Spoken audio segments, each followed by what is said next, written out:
Halo, mudah-mudahan semuanya dalam keadaan sehat walafiat ya. Fungsi pernikahan diantaranya adalah mengembangkan keturunan. Oleh sebab itu, ketika kita memiliki anak balita yang lucu-lucu, harusnya dipamerkan supaya mereka-mereka yang mau menikah itu intinya bukan hanya masalah hal-hal di luar keturunan. Yang paling utama itu adalah mengembangkan keturunan berkembang biak. Oleh sebab itu, memamerkan anak balita salah satu di antaranya untuk memicu itu. Mari kita dengarkan.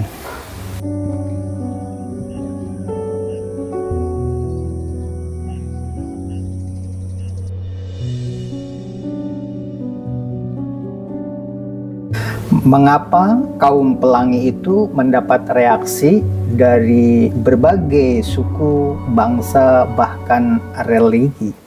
Karena keluar dari fitrah manusia.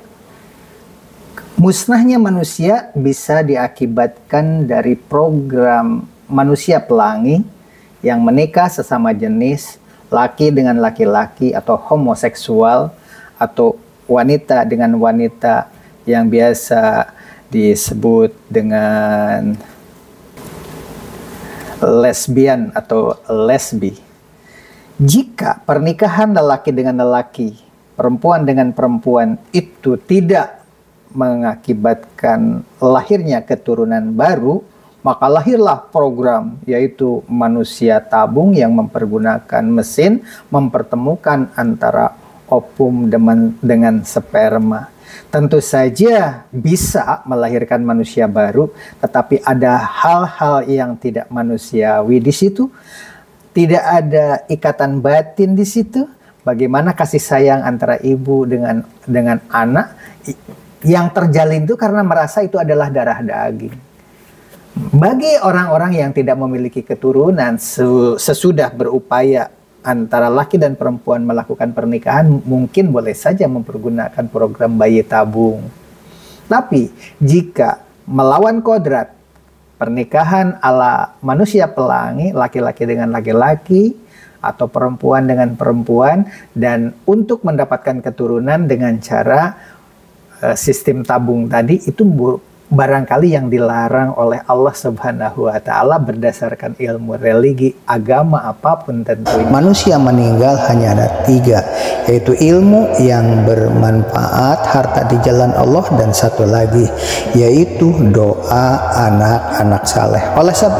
Oleh sebab itu, perkawinan antara anak-anak yang kita jodohkan itu atau yang kita fasilitasi itu harus dilihat dari bibit, bebet, dan bobot. Inilah barangkali dari peristiwa unik ini yang harus kita cermati. Kisah apapun yang kita terima disampaikan secara turun-temurun oleh masyarakat, tapi tidak ada kitab sucinya, tidak tertulis, maka anggap saja itu adalah dongeng yang tujuannya untuk kebaikan yang disampaikan para sesepuh kita atau leluhur kita. Tapi yang namanya cerita itu kan bisa mengembang di tengah jalan. Cerita-cerita yang disampaikan oleh nenek moyang kita yang diungkapkan secara lisan ke lisan tentu saja akan berkembang di tengah jalan seperti kisah Unuk ini. Apakah benar anak Nabi Adam dan Siti Hawa menjadi pelacur? Konon ceritanya Unuk ini adalah wanita yang jelek rupa, badannya seperti raksasa, dan tidak ada laki-laki yang suka padanya. Tapi kok jadi pelacur? Konon di dalam legenda tersebut dia memiliki ilmu magic, ilmu untuk memikat lelaki dengan cara supranatural. Berarti bekerja sama dengan iblis, bukan? Nah, apakah mungkin anak Nabi Adam seperti itu? Ini anggap saja sebagai legenda untuk menghibur anak yang mau tidur supaya dia mendengarkan cerita di samping internalisasi norma di situ. Sayang, legenda-legenda seperti itu seolah-olah itu adalah firman Allah, padahal tidak demikian. Nilai moral memang ditanamkan di situ. Jika tidak ada kitab atau tulisan-tulisan sebagai firman Tuhan, tentu saja itu hanya sebagai pesan moral dari orang tua kita. Di abad modern, hubungan ala suami istri di luar pernikahan atau sebelum ada acara pernikahan mungkin dianggap sebagai peristiwa unuk di zaman Nabi Adam dahulu. Bagaimana dengan peristiwa Fahmi? Oke, kita ikuti. Kini terluka oleh Ende janda beranak 2, memilih Rifki yang terus menggantung. Fahmi tambah menderita di samping terjerat utang ke Bank Emok Rentenir, juga Anggi dan Al yang tidak mau mengembalikan uang. Namun bagi Fahmi dari peristiwa ini, ada berkah di luar dugaan. Panggilan syuting, podcast, hingga tawaran pencalonan jadi lurah, anggota DPRD, dan bantuan untuk bayar hutang terus mengalir. Berita terakhir Fahmi mendapat kunjungan dari pencipta lagu. Beda dengan kisah Andrigo yang diduga promosi lagu Melayu lewat modus. Apa itu? Dia promosi lagu ciptaannya lewat skenario cerita konflik keluarga. Sedangkan Fahmi, kisah pribadi yang viral itu kini dijadikan lagu. Baik Fahmi maupun Andrigo dibahas di channel Waglo dan Ale TV. Semua netizen terharu ke Fahmi di pernikahan dengan Anggi, karena cincin kawin Fahmi diberikan ke Al selingkuhan istrinya itu. Hingga sang istri yang bernama Anggi diterbangkan ke Medan sampai kehabisan ongkos tak bisa pulang. Ardiaman Lase Al menangis tak mampu mengembalikan uang biaya pernikahan ke Fahmi. Tampak di foto Al tunduk lesu, dengan postur tambah lebih pendek dari Fahmi, karena terhuyung dan penuh rasa malu. Fahmi tampak lebih gagah, karena kisah di atas itu, serta dukungan KDM dengan jaminan biaya nikah dan uang muka rumah ditanggung. TND akhirnya mau dinikahkan dengan Fahmi. Tapi gagal karena diontrok Rifki pacar ND yang tak kunjung mengajak nikah. KDM memberi saran tentang menikah itu murah. Janganlah ditunda-tunda. Netizen pun banyak yang setuju. Pernikahan murah dipaparkan KDM direspon para penonton YouTube sebagai bahan pembelajaran. Konsep pernikahan murah diterapkan Nida dan Bayu di Grand Wisata Tambun. Ditayangkan lewat konten channel Waglo, Gubuk Apung, dan Ale TV, sesuai konsep KDM. Di luar dugaan, banyak yang terperanjat. Karena acaranya meriah namun biaya sangat sederhana.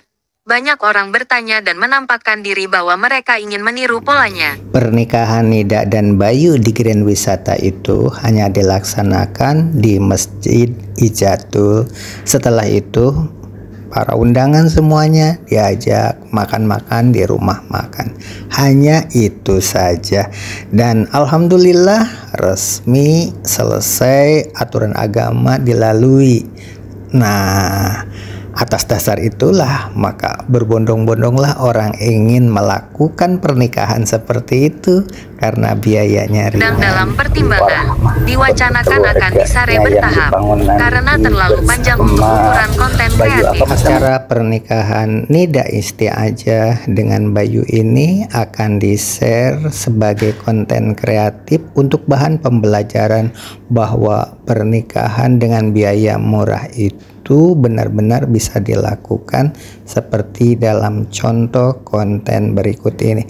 Konten yang benar-benar sesuai dengan realita, bukan direkayasa tentunya. Tamu hanya dilayani setelah memberi kabar kehadirannya. Demikian, lewat info awal berupa japri terlebih keluarga dari Subang untuk hikmatnya acara, mengapa mereka banyak yang bertanya tentang acara di hari resepsi itu? Mungkin karena resepsi pernikahan ini terasa akrab di antara sesama undangan. Pola acaranya paling praktis dan sederhana, tidak bertele-tele. Undangan tampak lebih akrab makan dibarengi senda gurau, duduk tanpa batas waktu. Banyak yang diskusi untuk wacana ke depan mereka, tentu bagi yang akan menikah dalam waktu dekat. Di RM yang mirip restoran ini, saat acara digelar mereka bisa duduk lama dengan santai. Mereka seolah duduk di rumahnya sendiri, merasa betah duduk lama tanpa batasan waktu. Bahkan banyak tamu undangan berada di lokasi ini sampai acara selesai. Ada yang ikut menyaksikan beres-beres dan pamitan kepada pemilik lokasi resepsi. Para alumni SD, SMP, SMA, dan PT bermunculan di medsos mengucapkan selamat. Mereka dari yang bekerja sebagai I.O. dan undangan. Banyak yang turun seolah-olah mereka semuanya pendukung acara DN.